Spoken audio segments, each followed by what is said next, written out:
On this show, we talk about the aggregation of marginal gains. And what we're really referring to is this idea of getting 1% better. Today, we thought it's been 4 years. We've actually talked about a lot of ways to get 1% better. Let's stack those together and make an episode. Welcome to the ultimate crowdsourced personal finance show. This is ChooseFI. All right, guys, 100 ways to get 1% better. And to help me with this, I have my co-host Brad here with me today. How you doing, buddy? Hey, Jonathan, I'm doing quite well. Yeah, this should be a lot of fun. I guess what inspired this, well, there are two things that inspired us, right? It's the episode that just released, episode 317, with our good buddy Chris Hutchins. And we talked about All the Hacks, which is his new podcast, which should be amazing. And actually, on our website, we published exactly that 100 ways to get 1% better with your finances. But really, it's with your life. And yeah, I think you and I kind of talking through this concept, like you said, that aggregation of marginal gains. It sounds so kind of like hoity-toity, right, when you hear it like that, but it's really just looking for these little ways you can improve. And when you're constantly trying to improve, and especially as I see it, it's like when you can invest a little bit of time to fix something that then you're never going to have to invest that time again. That to me is like the ultimate in this aggregation of marginal gains. Like, now, Jonathan, I used to actually, this is going to sound so antiquated. I have file cabinets in my closet. I know you have like no paper in your house, but I Try. have like it's ridiculous, like literal file cabinets that are filled. And I mean, most of the stuff in there is years old, but what I decided to do was, all right, I need to join 2021 and turn anything that I'm getting paper statements or whatever, that's got to stop immediately. So I went through, that took a lot of time, but I shut them off. And now I get emails. You're talking about individual bills, right? That's where you're starting Yeah. with. So, yeah, wherever I could, right? So obviously, like credit card bills. Yeah. Sorry if I wasn't clear enough. Yeah. Credit card bills are not coming in the mail anymore. They're PDFs, right? And I just save those PDFs, or the few bills that I can't get electronically. When they come into the house, I scan them immediately. So I don't have to think about it. They don't pile up. Scan I them. scan them. Scan them is like a friction point. I just want to like focus on that. Do you have like Yeah. a dedicated scanner for this, a la some accountants do?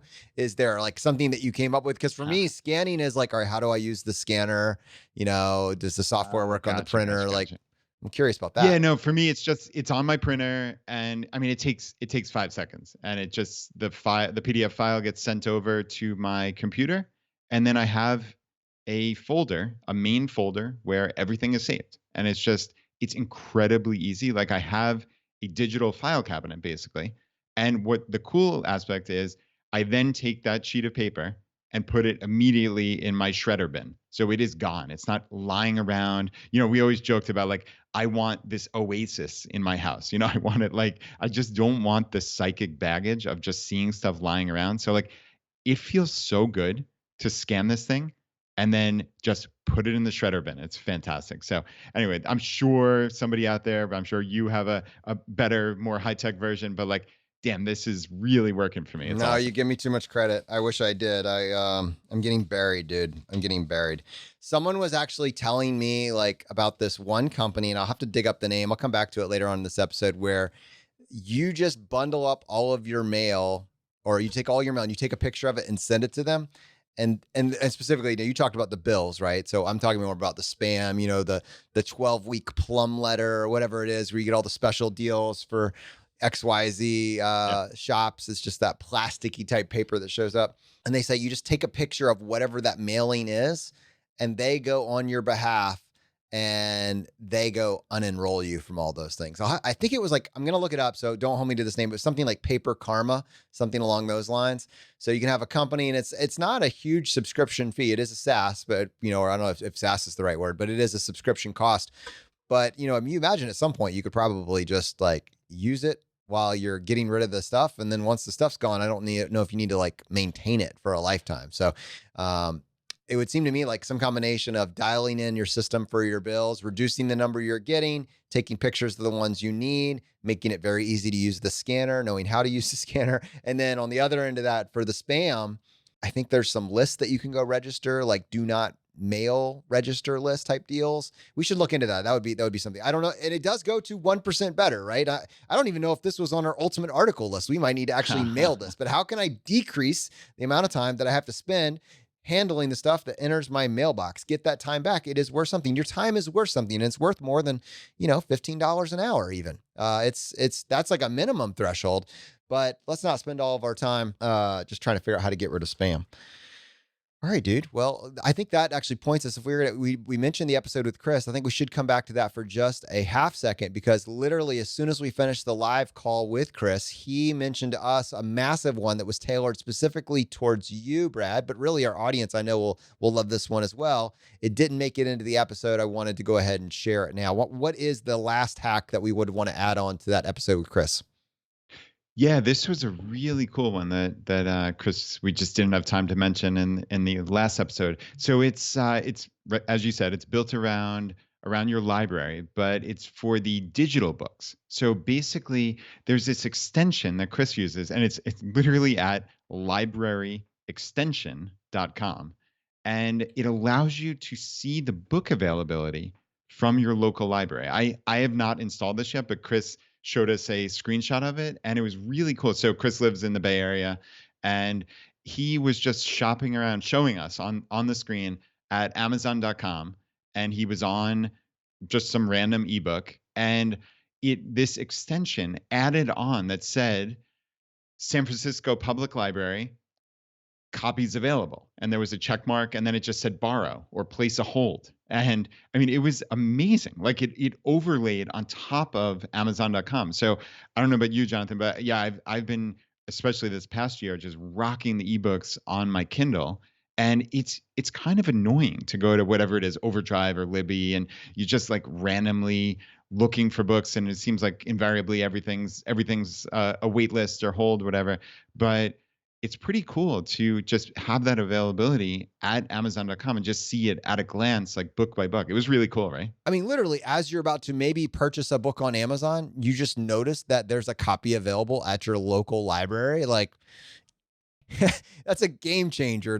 Yeah, it needs to be mentioned. It's high value. Oh, and that's brilliant because that's the behavioral side. Like I'm thinking in terms of somebody who uses the library, right? Like my bias is to go to the library, but what you're saying is even bigger than this, which is okay, hey, you install this extension one time, and then even if you're someone who would be inclined to just buy books reflexively, if you're at Amazon and you see, oh, wow, this is available at my library for the same one click, and I save money that I was literally going to spend, like that's a no-brainer. So yeah, actually, that's the better use case, Jonathan. That's Yeah, cool. the psychological behavioral component. That's it. And let me just point this out. Like, we have a publishing arm. We publish books. I like buying books, and I want you to buy books, but I also want you to use your library and get Yep. full value. And let me give you a use case here for those of you who are like, well, what's the line there? What I personally do is, whenever possible, I try to get the book at the library. Just personally, I get the book at the library. If I find myself wanting to renew it more than once or twice, I'm like, you know what? I should probably just buy the book. Like, this book was worth the price of admission. It's one that I'm going to refer back to. It's one that I want in my home. I should own the book.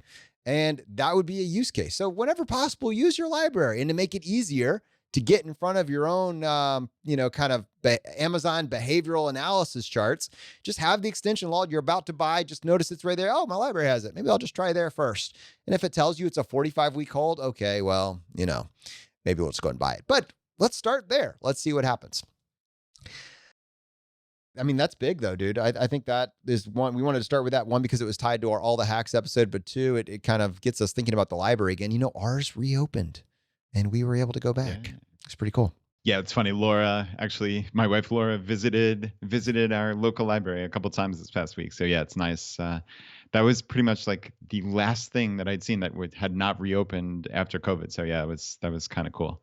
Yeah, as you said, we are ChooseFI. We've always had the tagline, "Friends of the Library." Right?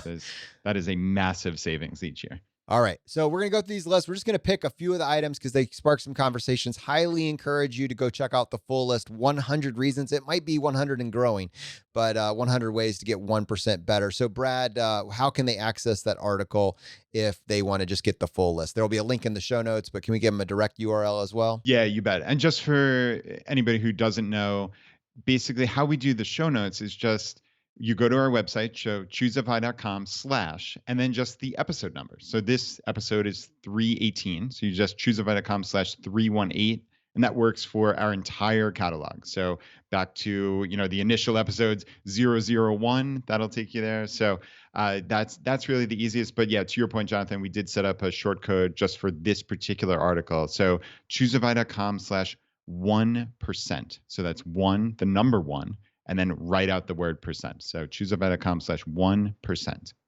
All right, so we are going to selectively pick these action items as they kind of stand out to Brad and myself, ones that maybe probably ones we're leaning into in a big way these days.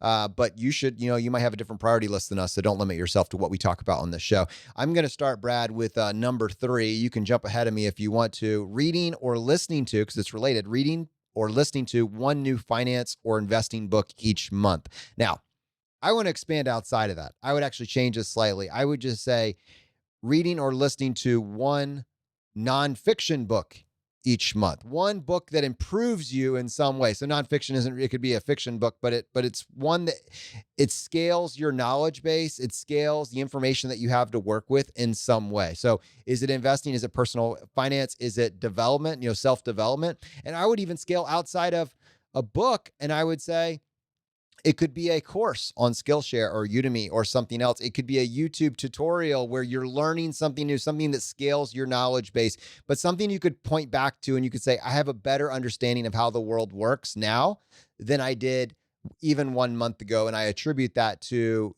this source. Yeah, I love that. I think it's funny. I'll take that even 10 steps more broad and just say, you need to be learning new things, right? Like we cannot get stuck.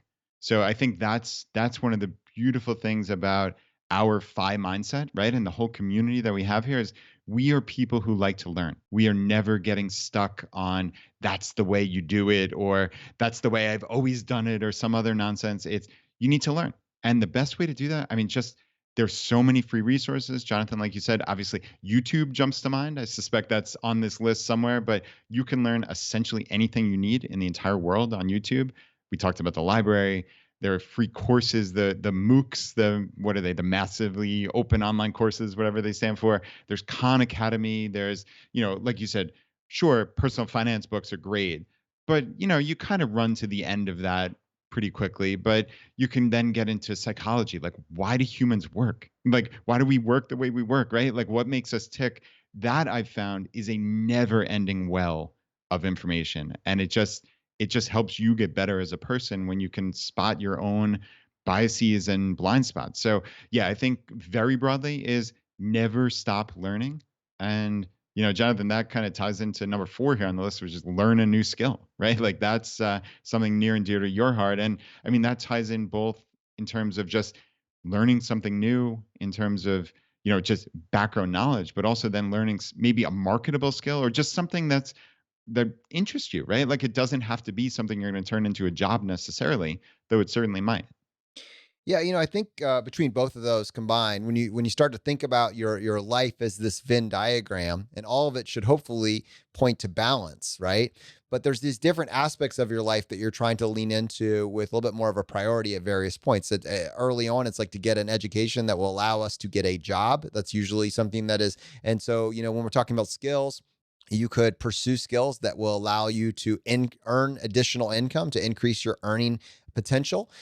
You could learn skills that allow you to relate to other humans in a better manner, to understand yourself and what motivates you to be able to extract more results, out of the time that you're given on this earth. You could, learn skills that allow you to develop your health.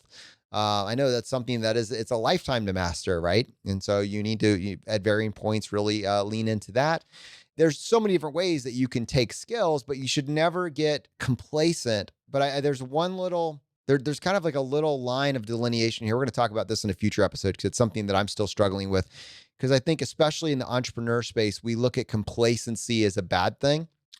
Which most of us say, yeah, okay, don't get complacent.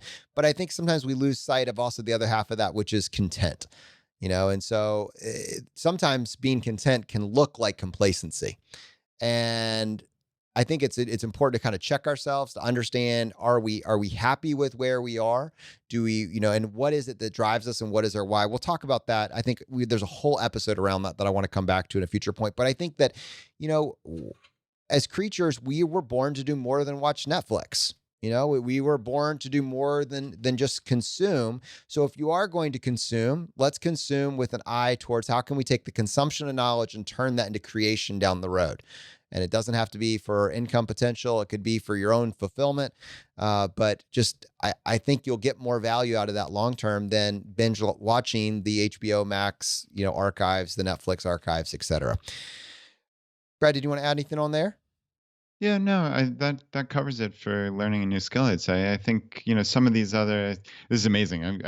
I kind of want to touch on every single one of these. We could do probably 30 episodes, but right, exercise at home and try a new hiking or biking trail every week.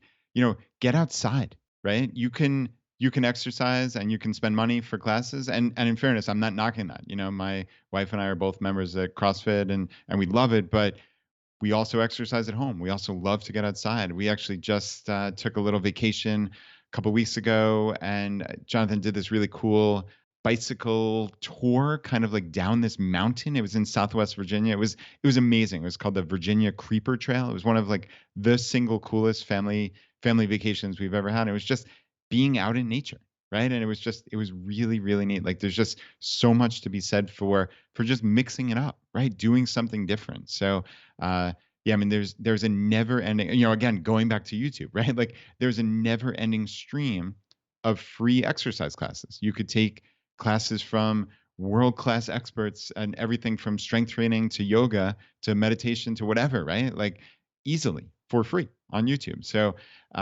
it's not a question of if it's there. It's just a question of, are you going to open up that browser and search and actually do it, right?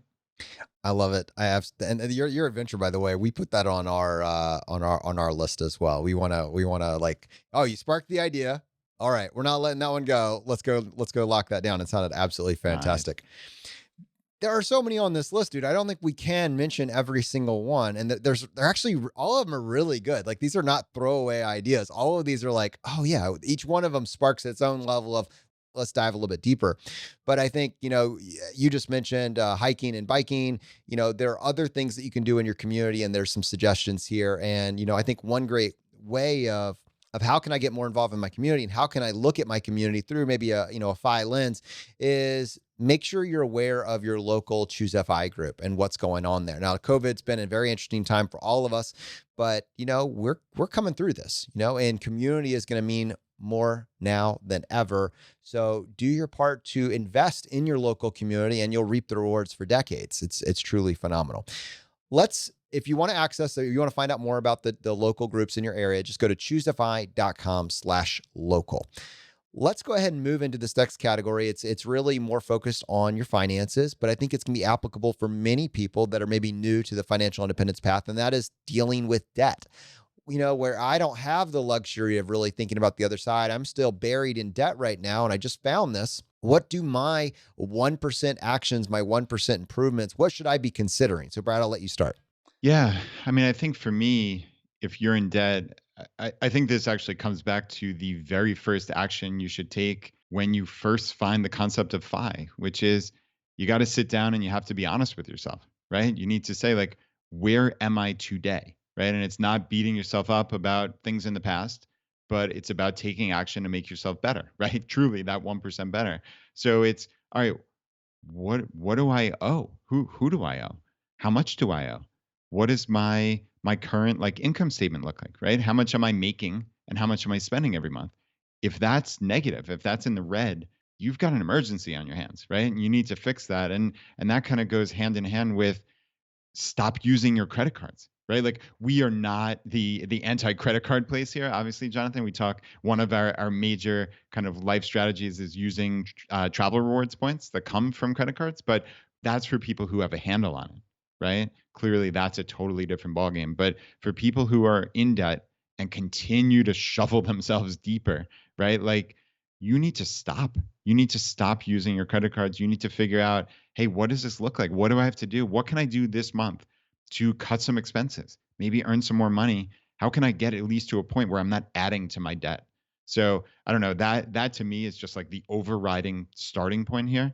But obviously, then you can move on from there with like real strategies on how to tackle that. And that really does get, once we are in that place, now we're looking at figuring out, what is that strategy? Is it a debt snowball? Is it a debt avalanche? Are these new terms that you don't even know about? Let's dive down that rabbit hole and find out, is there a way that we could optimize even our debt repay off?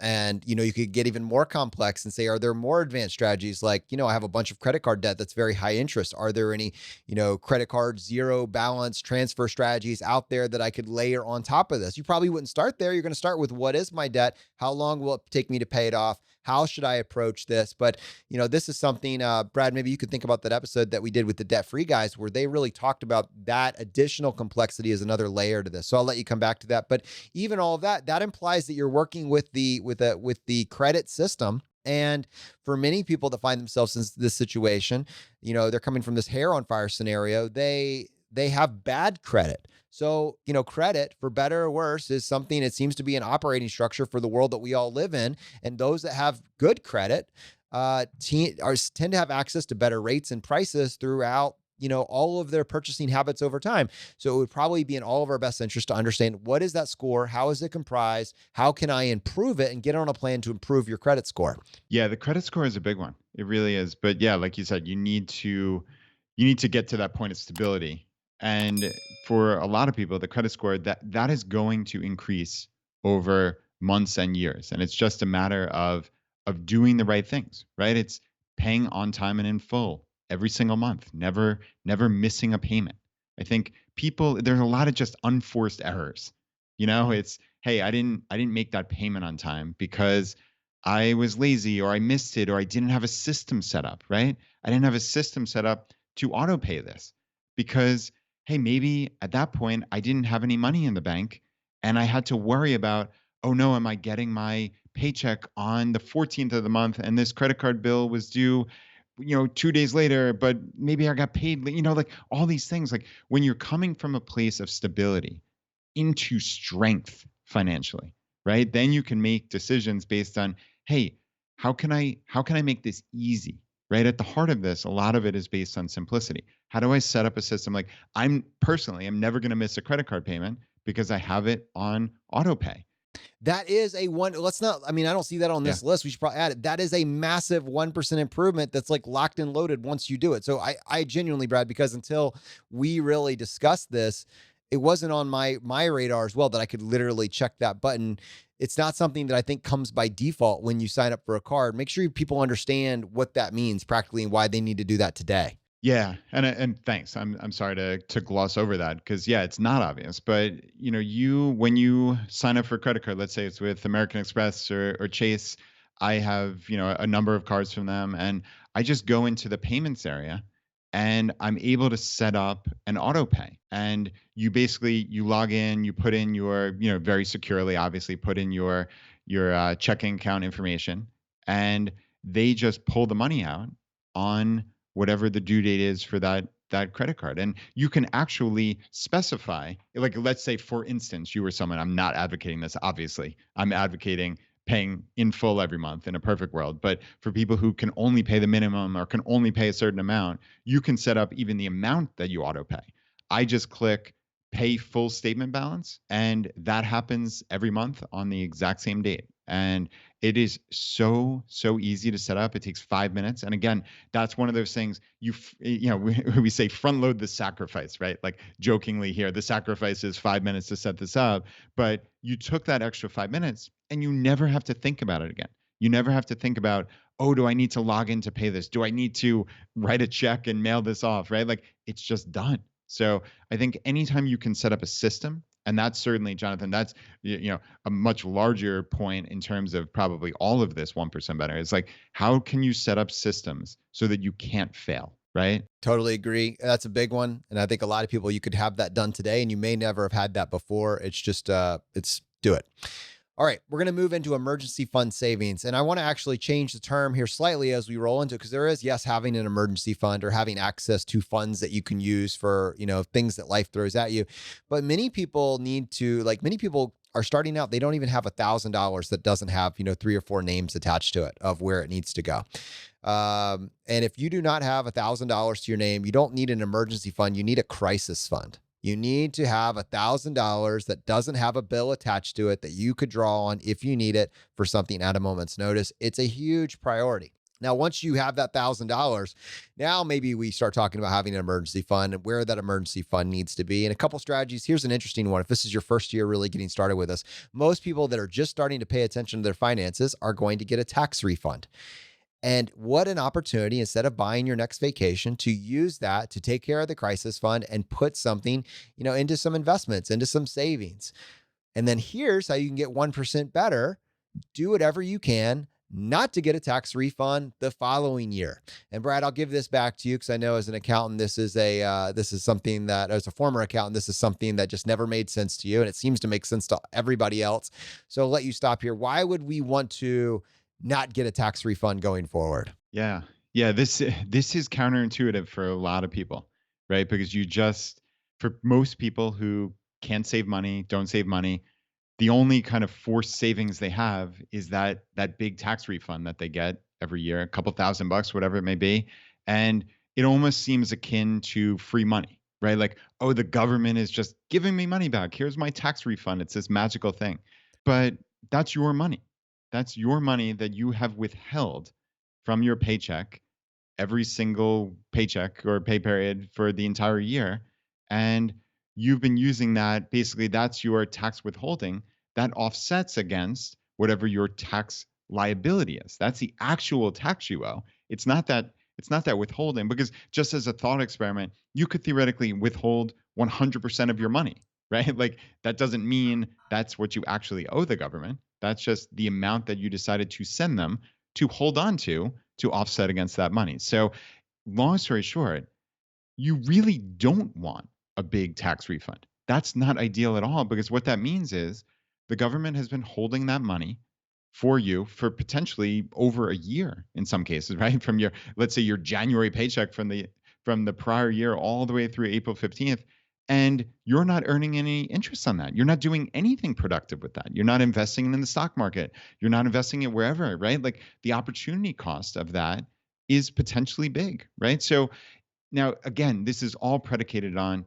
once you're following the path to FI and you have a savings rate, you're not going to just magically blow that extra money on garbage, right? It's going to go into savings each paycheck. So for someone who's financially responsible, you don't want a big tax refund. It doesn't make any sense. So the ideal, Jonathan, we've joked about this before, right?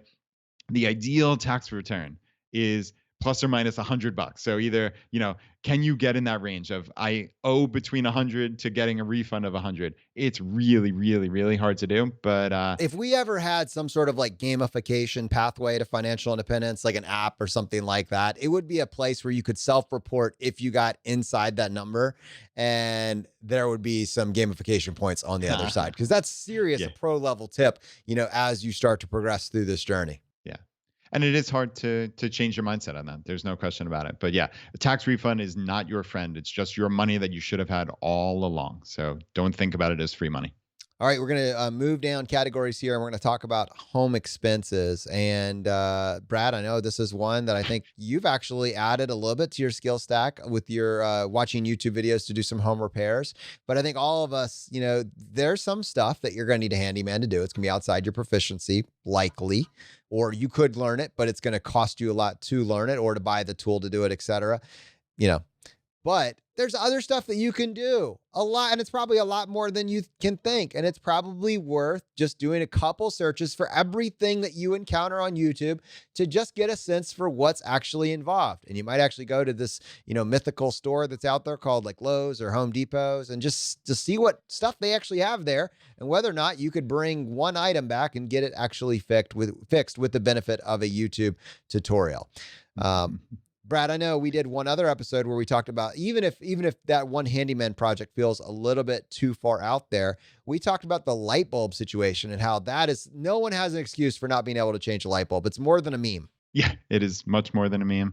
And yeah, I mean, that's something you can replace your old incandescent bulbs if you have any with newer technology, LED and the like. I mean, that theoretically should save you long term. I think there's, other things you can do that, maybe something like even as simple as adjusting your thermostat, right? By a couple degrees. Like again, none of what we talk about at ChooseFI, none of this is about deprivation. So, listen, if you value a home at a certain temperature, go for it. Feel free. But right for the rest of us, like I don't. I mean, we keep our house. We've actually come to the point where now, because in the summer we keep our house probably at like 79 or 80 degrees. Like when we have our air conditioner pumping, it actually feels uncomfortable to walk in from like a 95-degree Richmond day to like a 70-degree house. Like it feels unusual. Like we've trained ourselves to the point where like it actually is much more comfortable this way. So but that said, at night we value sleeping in a cold environment. So, we lower it down at night, and this works both ways, right? Because we save money on heat in the winter and maybe spend a little bit extra on air conditioning in the summer. But, again, it's what you value. Can you make these little changes, right? Like lowering the temperature on your hot water heater. I mean, there are people that when you put your hot water on, it's scalding. Like, is that really necessary?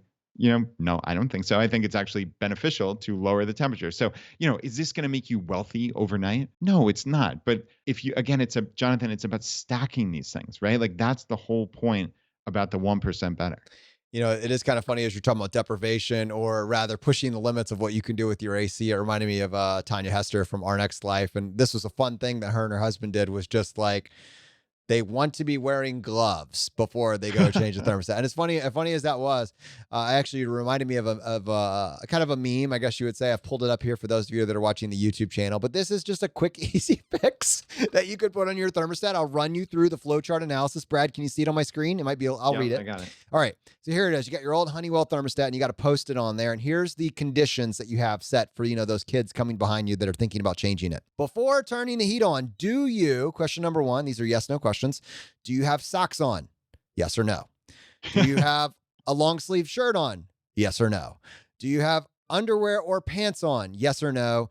Can you see your breath? No or yes. So if any of these are selected, yes, no for the last one, it's a trick one. No heat is needed. And then if the combination on the other side is no, or yes. So yes being you could see your breath, then it's get dressed. So you can be a little bit more hardcore, and you could go towards an option like that and see. I don't think my wife would let me put this up, but it is a valiant effort, and I appreciate the creativity and the logic that went into it for the engineers out there. Yeah, that is funny. The other one that kind of jumps out to me, the last one from this category, is declutter and donate room by room. And this goes back to what I said, 20 minutes ago about the oasis. Like, I mean, even my family, like we find ourselves getting, the house gets cluttered. It's just sometimes, it happens bit by bit. And yeah, I mean, you can really declutter, you can donate, you can possibly sell things. We generally prefer to donate, but with a lot of the different marketplaces, like there's a way to make some money on selling some of these unused things. And you have to, again, it comes back to being honest with yourself, right? Like that's what I said is that's the first step of FI with your finances. But like it comes down to that with everything. Chris Hutchins was talking about this last episode about like, hey, have you worn those clothes in the last six months? Yeah, I would even extend it to 12, let's say, right? So, season by season. But like if you haven't worn something in a year or two, you're probably never going to wear it. It might be time to donate. So I think that's kind of a cool concept. All right, we move on to categories here. We could talk about transportation expenses, and we could certainly talk about this. But Brad, we actually did a great episode. I think it's aged actually really well. It was episode 22 of our podcast, where we talked about the high cost of car ownership. And I think if you could just pull out at a high level why this matters to our actual FI number, and yes, it's a 1% decision, but it makes a meaningful difference on how much money we're going to have when we reach financial independence. Yeah, we like you said, episode 22, definitely check that out. We talked two different ways. So you talked about the kind of year by year differences. And I actually looked, it's interesting how we kind of think differently, but it's the same concept of I looked at the long term ramifications of basically like managing the payment on your leased car or constantly having a new car, whatever, every 5 years or thereabouts, versus buying I even said a new car, right? But in all likelihood, the better 1% better is buying a used car and holding that car for 15 years, right?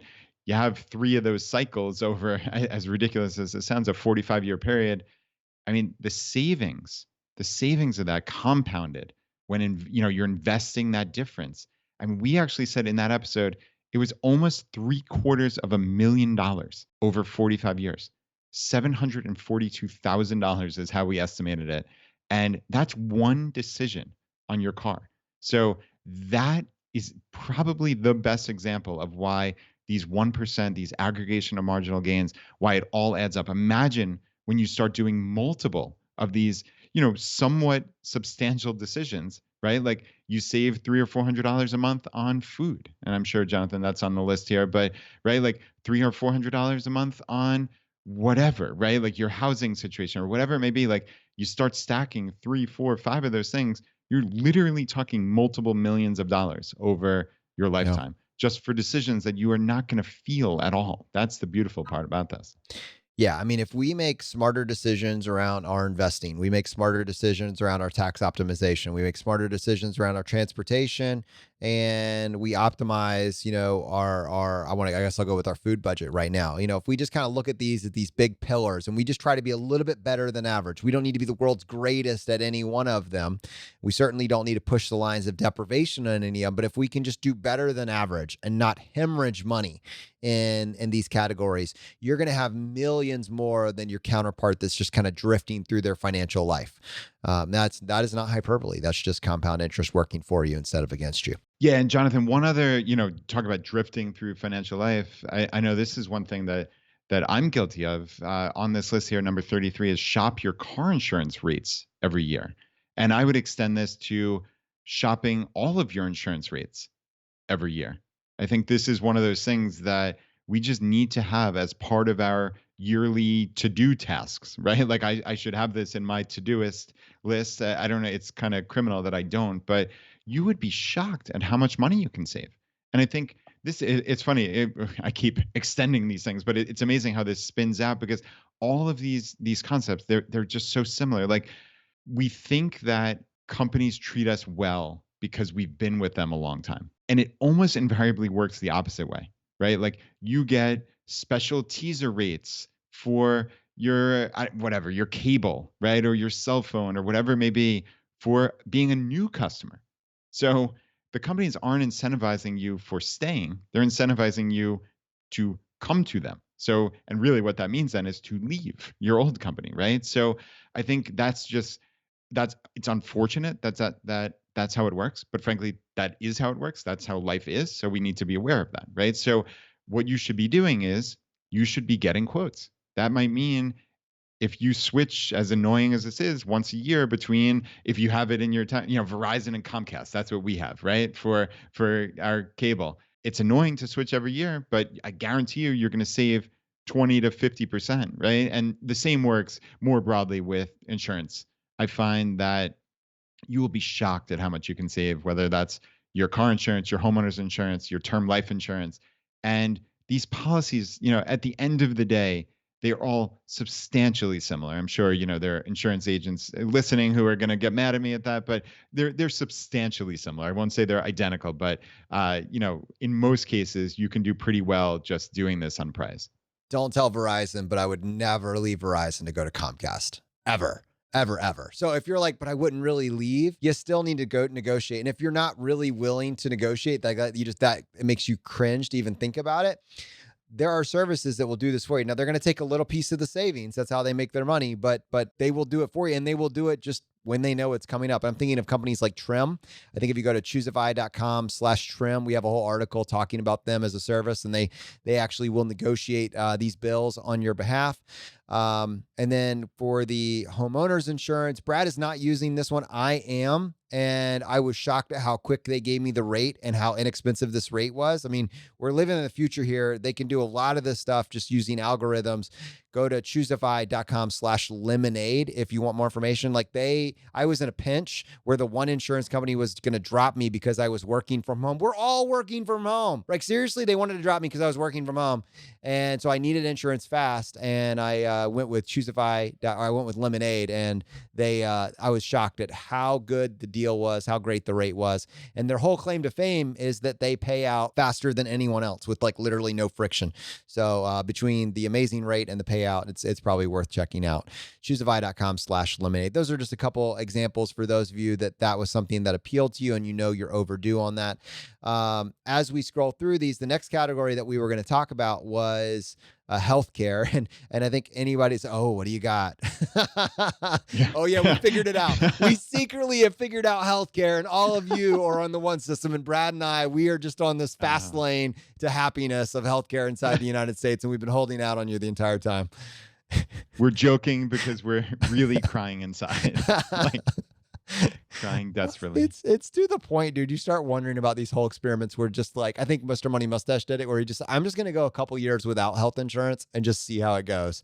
And I mean, it's like they are like trying to push the line of like how expensive can we make it before people actually start considering that as a valid strategy. That's the reality of where we are here in the United States. But having said that, inside the confines of this is what we got to work with, And we're not advocating and we're that, not mind and we're you. not advocating that. Then Brad, there are a few ways that you can optimize inside the margins, and I will share just two, and then I know because you've experienced a couple more recently, I'll let you stack on those more nuanced ones after this. The one is, we can go with a high deductible plan. And we can take advantage of the HSA, which gives us additional pre-tax options for those of us that have that available to us. And then on the pharmacy side, I'll just go ahead and throw this one out there. When you have medications that you need to get, there's a free tool. We're not affiliated with them, but there's a free tool you can use called GoodRx that will allow you to look for discount codes or coupon codes. We've actually talked about this in depth on another episode, so I won't go into all the nuance of this. But for those of you that have high deductible plans, that means you're paying a disproportionate amount out of pocket, and you know you're not going to hit your deductible each year. Then the discounts that GoodRx will provide you will be astonishingly low. And it can make a very compelling case to just take the discount card as opposed to running it through your insurance, which is insane. But that again is just the crazy world that we are inside the United States. So Brad, I know you've actually layered on maybe a comparable approach to the medicine side, and it would be a good time to overlay that here. Yeah, yeah, and it's funny. That's actually the strategy that I've taken. So for me, our health insurance is literally like the definition of insurance, which is just catastrophe, more or less, at this point. So it's if I get hit by a bus or have a heart attack or something, like then it will come in handy. But I've come to the conclusion now that we have such a high deductible that there's almost invariably a better way to get some price certainty and to ultimately then save some money and just do it outside of the insurance policy, which is sad that we're paying a huge amount of premiums every month and it's essentially for nothing, but it's really not for nothing, right? It's for that catastrophe. And as long as I've kind of come to grips mentally with that, it at least helps me sleep at Brad night and and I not have come cry. to various level of grips. Yep, yep, yep, yep.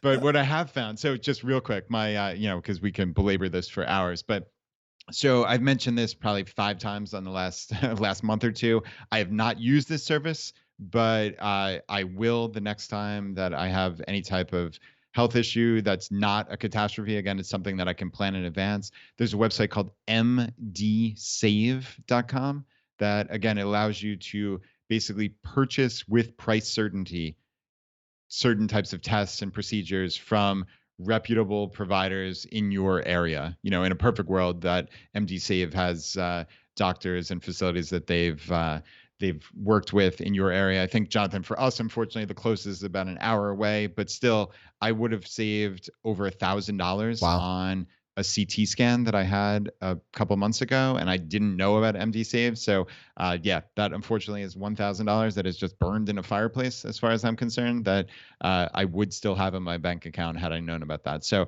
that is a cool one. I've been doing some kind of a la carte blood testing, and there's a website called ultalabtests.com, ULTA lab tests plural.com, and that's really wonderful. They actually do it through like the major like Quest Diagnostics, so you just show up, you have an appointment, and it's really really cheap. And again, it comes down to price certainty, because sometimes you get blood tests done and it shows up and you owe $400, and I could have gotten it for 37.95 through Ulta. So I'm actually going for another vitamin D test tomorrow, actually, Jonathan. So this is something that I personally have used, and it's really great. Well, the next option is we were going to look at groceries and dining out, but I think it really stacks really nicely because we're talking about here is lifestyle, factors, and it is hard to overstate how much health benefits there are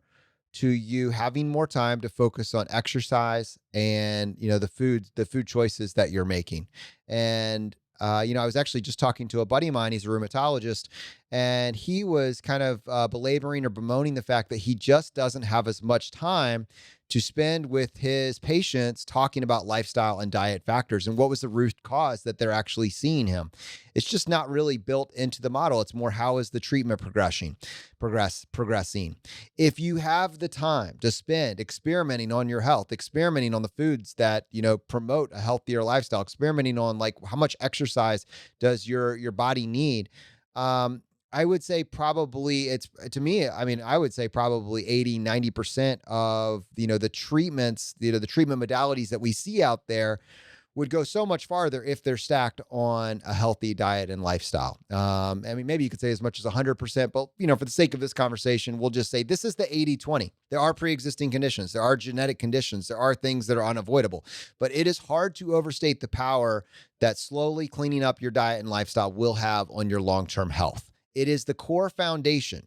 And so, when we talk about groceries and dining out, when we talk about, making meals at home instead of eating everything out of a box, frozen box, it's going to have a massive impact when we talk about knowing what's actually going inside your food instead of, the fast food restaurant that was more easily accessible every single day. It is hard to overstate the power that'll happen there. So, we need to then look, okay, well, we understand fundamentally, like when we know what we're actually, the ingredients that are actually going into our meals, that's going to be definitely a 1% improvement. How can we, come up with, some sort of like framework or parameters for what is a good amount to spend on our meals? Like what's an appropriate amount to budget? How do I know if I'm crushing it versus just doing better than average? And I think, Brad, this is where you and Laura have talked about really comes in handy as just a framework. It's not prescriptive, but I think it is useful for people just to have something in mind. Yeah, agreed. And this is what we've talked about on the podcast many, many times is my wife and I kind of anchor ourselves to $2 per person per meal for dinners. And that might sound like a shockingly low number, but over the course of really the last decade, we've curated, and Laura has curated a series of recipes that are fantastic, absolutely delicious.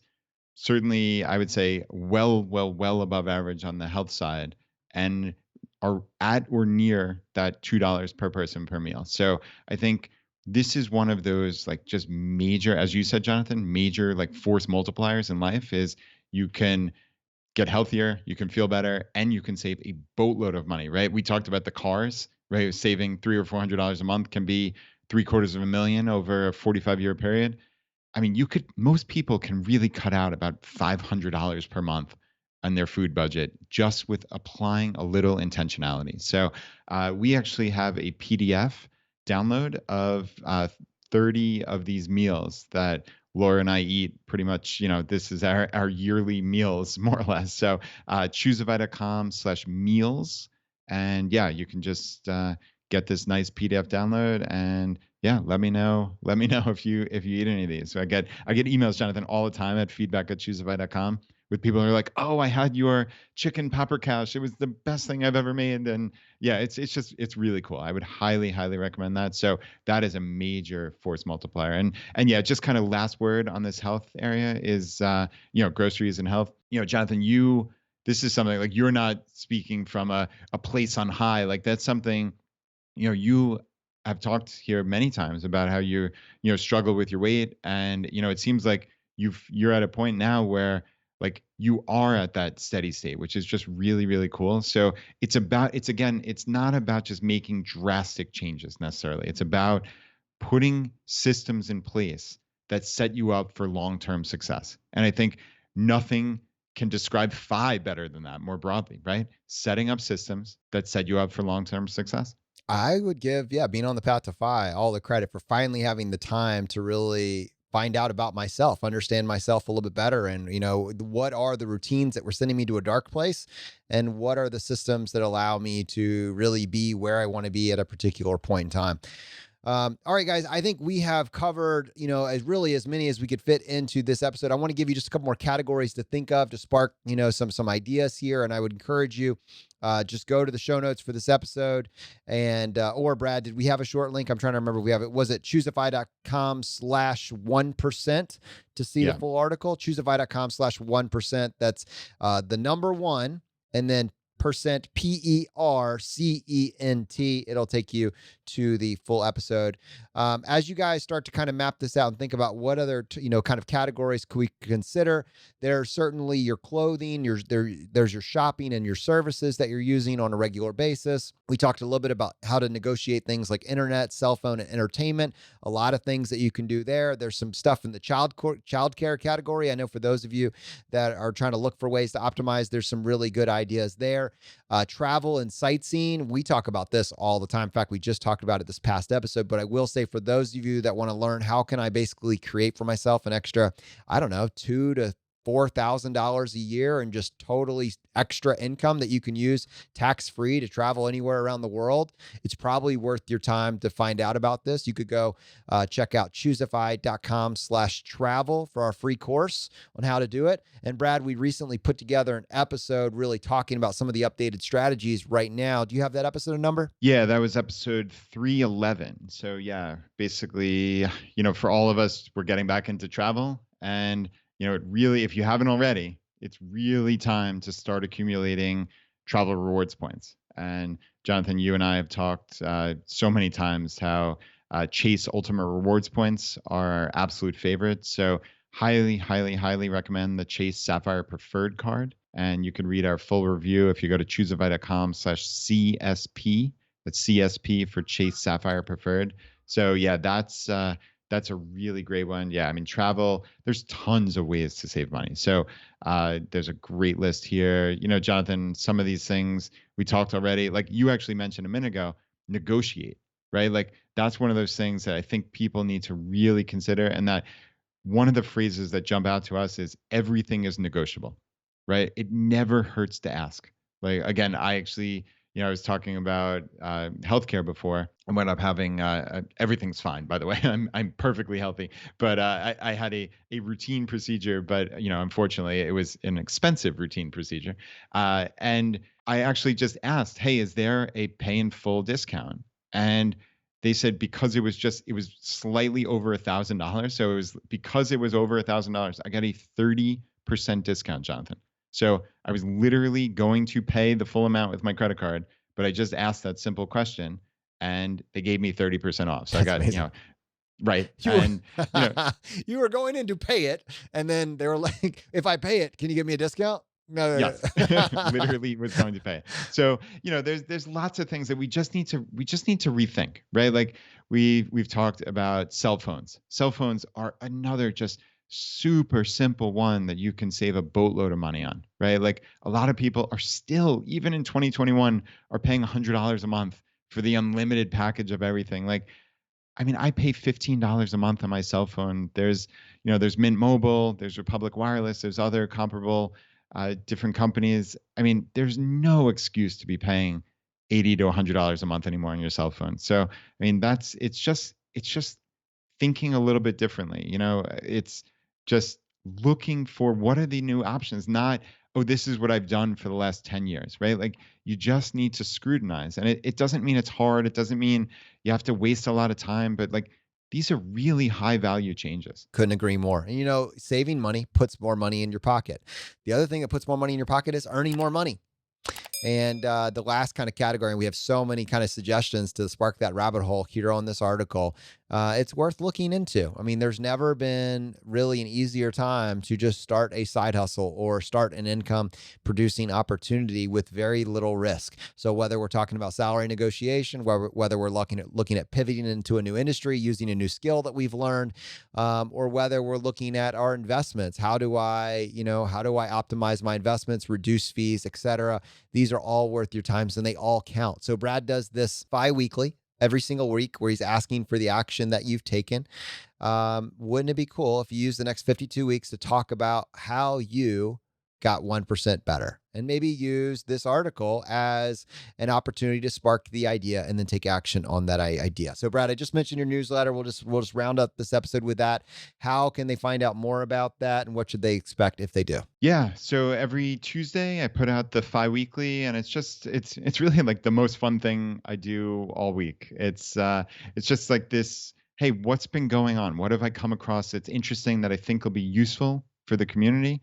And it's just a variety of things from inspirational quotes to money saving tips to, hey, the tax deadline got extended to May 17th this year, right? And also really focusing on what is the community doing to take action? I ask every single week to hit reply and tell me what was the action you took this week to make your life better. And I mean, Jonathan, you actually went into our email system recently and like you were blown away by the responses I got, right? It's just It's a very hundreds of positive emails. place. It's a very positive, awesome place. Yeah. Yeah, if you're ever feeling bad about yourself, you just log into that email and just see, wow, people are listening to the show. And as a community, we are taking action, right? We're trying to make our lives better. And it genuinely starts, it sounds trite, but it genuinely starts from these small changes, right? You don't need to move to tomorrow to a low cost of living area. Like you can just make a phone call and ask for a better price on your cable, right? Like that one thing, and they're going to start snowballing. You're going to add these up. You're going to have dozens, hundreds of changes, and your life is going to be dramatically changed for the better. So, Jonathan, I think this 1% better is really one of the most important, just overall frameworks that we really have ever touched on here. Yeah, Brad, couldn't agree more. And it's nice to kind of see them all come together. And really, a lot of care has been put into aggregating these over literally hundreds of episodes in one place for you to really spark that springboard. So, for individuals listening to this that want to participate in that newsletter, go to choosefi.com/subscribe. Last thing I want to say here, Brad, I just want to tack it on the end. I feel like you mentioned on this last episode that there is going to be a ChooseFI coming up. The Mid Atlantic ChooseFI is coming up, and you are planning on going. And so I wanted to confirm that that is a true statement. And if it is true for individuals that wanted to find out more, where can they go for the details? Yeah, so it is a mostly true statement. I am planning on going. I haven't exactly locked down the days that I'm going to be there, but yeah, I'm really excited that Stephen is holding this event. Yeah, it's Campfires are back, which is super cool. So it looks like this one in Virginia is over Memorial Day weekend, so May 28th through the 31st, and you can find out all the details. You can just Google Campfi or just go directly to campfi.org. So yeah, this is pretty cool. I can't wait to be back in person with the Fi community. It's been goodness, it's been almost a year and a half, so it should be cool. That's awesome. And all right, you hear that, my friends? The fire is spreading. We'll see you next time as we continue to go down the road less traveled.